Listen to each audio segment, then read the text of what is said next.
Ada aksi tawuran antar kelompok warga yang kembali terjadi di kawasan Sentiong, Senen, Jakarta Pusat. Tawuran yang terjadi di tengah jalan itu meresahkan masyarakat serta mengganggu sejumlah pengguna jalan. Aksi saling serang kedua kelompok warga menggunakan batu, kayu, serta petasan kembang api terjadi di perlintasan kereta api di kawasan Sentiong, Jakarta Pusat pada Senin dini hari. Aksi tawuran ini berlangsung cukup lama di tengah jalan hingga membuat resah pengguna jalan dan pengendara yang ingin melintas. Aparat dari Polsek Senen yang datang ke lokasi berusaha membubarkan bentrokan dengan menembakkan gas air mata. Menurut saksi mata, tawuran antar remaja kerap terjadi di lokasi ini dan sering disertai dengan perusakan fasilitas umum. Nah, ini rasanya berita tawuran antar warga ini tidak habis-habisnya ya Ustadz. Nah, menurut Ustadz Subki, apa yang hilang dari sebagian masyarakat kita sehingga rasanya jauh sekali dari rasa kedamaian, bahkan malah adanya keributan selalu ini Ustadz? Ya, tawuran ini sebetulnya ciri dari umat jahiliyah. Ya. Dulu bangsa Arab sangat senang sekali tawuran. Ya dalam bahasa kitanya ya karena mereka senang berperang gitu. Hanya karena masalah sepele mereka dulu bertempur.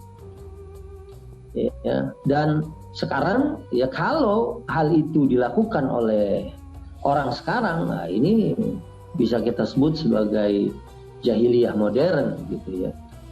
Karena orangnya udah orang modern tapi perbuatannya adalah perbuatan jahiliyah. Ya, makanya Quran pun mengingatkan kita wadhkuru nikmatallah id kuntum a'daan fa'allafa baina qulubikum fa asbahtum bi ni'matihi ikhwana. Sesungguhnya di dalam Al-Qur'an bahwa persaudaraan itu adalah merupakan nikmat Allah. Ya, dan permusuhan di sini suruh diingatkan wadhkuru nikmatallah id kuntum a'daan. Kamu ingatlah nikmat Allah ketika kamu bermusuh-musuhan, ketika kamu saling berperang di masa jahiliyah, ya. Kemudian fa'asbahtum bi ni'matihi ikhwana. Kemudian dengan nikmat Allah Subhanahu wa taala kemudian kalian menjadi bersaudara. Suku Aus, Khadraj, kemudian di kalangan kabilah-kabilah di Mekah dan sekitarnya, kemudian mereka bisa menjadi bersaudara, dan itu adalah merupakan satu ciri ya sesungguhnya orang yang selalu ikhwana atau selalu bersaudara itu adalah merupakan ciri orang-orang yang madani, ya. Artinya lawan dari jahiliyah adalah sebagai umat madani gitu. Ya, nah ini kan kondisi tawuran ini tidak boleh dibiarkan begitu ya Ustadz, harus ada yang berani mendamaikan. Apa saja sih Ustadz keutamaan bagi seseorang yang berhasil mendamaikan dua kubu yang sedang berseteru? Bukan saja tugas dari para penegak hukum begitu, mungkin ada peran penting dari tokoh agama atau tokoh masyarakat setempat begitu Ustadz? Ya, pasti. Dan di dalam Al-Quran disebutkan wa in ta'ifatani minal mu'minina tatalu fa aslihu baina akhawaykum, ya. Jadi kalau dua orang atau dua kelompok orang yang beriman berperang atau bermusuhan, ya, maka damaikanlah di antara keduanya, ya. Karena kita tahu bahwa perdamaian itu adalah merupakan sesuatu yang indah, ya. Wasulhu khair, ya, berdamai itu baik gitu ya. Nah, apabila ada seorang melakukan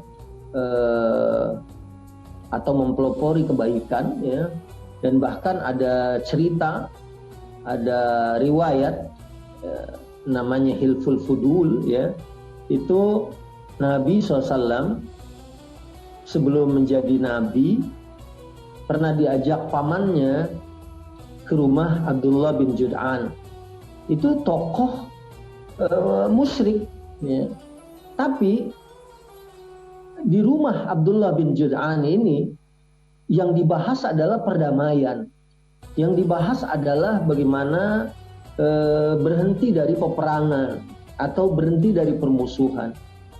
Walaupun itu di rumah orang musyrik dan bukan membicarakan masalah Islam semata, tapi karena yang dibahas adalah masalah perdamaian yang merupakan masalah pokok dalam Islam, kata Nabi, "Lau du'itu fil Islam la ajabtuhu."